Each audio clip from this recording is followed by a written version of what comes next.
The big excitement, I would say, and I would say talking to all of my colleagues, including, I guess, you guys, I think that there's a lot of anticipation for what is a late-breaking abstract tomorrow morning, 7:30, which is a large randomized study from the BTM-CTN group with Dr. Ed Stadmeyer as the principal investigator, 758 patients in 3 arms.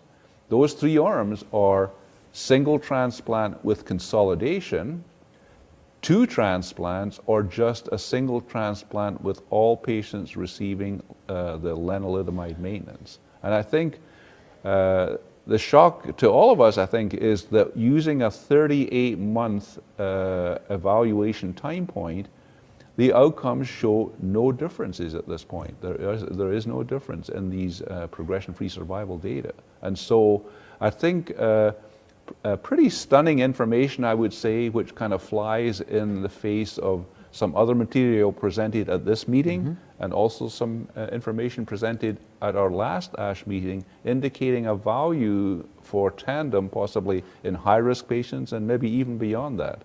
And so what we have now are 2 questions for you. And one is, do you still routinely transplant up front? And what is going to be your attitude about double transplant now? And so, do you want to take this one first? Sure, absolutely. I think the data is convincing that transplant is still the standard of care in eligible patients. Okay. You showed the IFM DFCI data, pretty impressive difference in progression-free. I'm not as anxious about the overall survival. Not that overall survival isn't important. Who isn't into survival? Right. I'm into survival, but overall survival in an early stage trial like this is more reflective of subsequent therapies than it is the actual therapy. And the other study, of course, that is not quite as mature as the IFM DFCI, but almost identical design, was the trial out of Chicago, KRD plus or minus transplant. Correct. An almost identical like situation where even with very deep response with KRD, transplant was beneficial.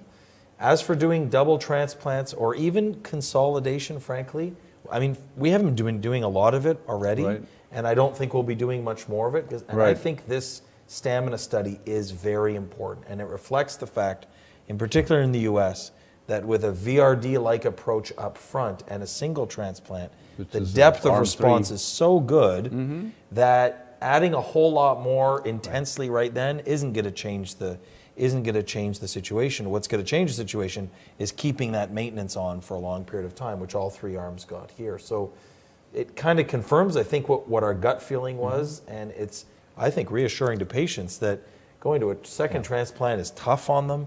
More intense consolidation can be hard on them. So I think a single transplant is the way to go, followed by len maintenance.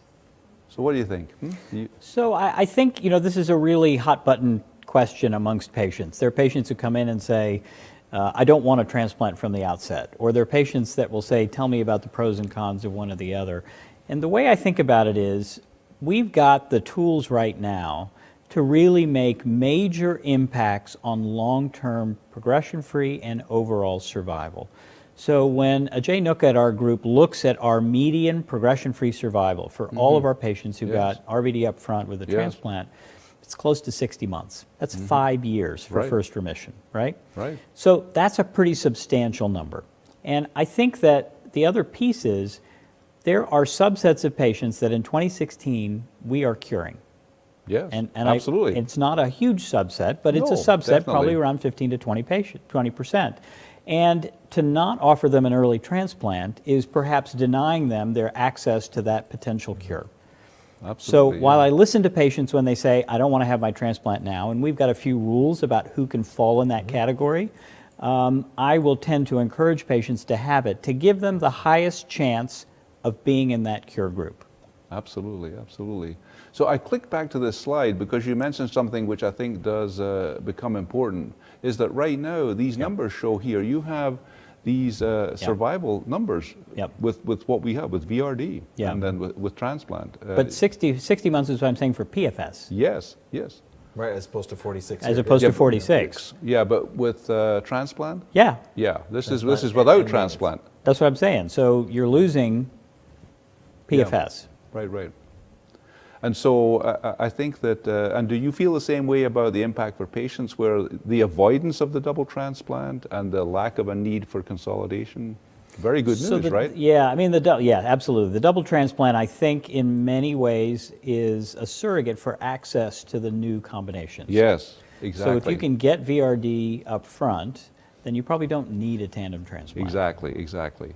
But now, as you're saying, then you can move forward with these exciting new combos. Yes, absolutely.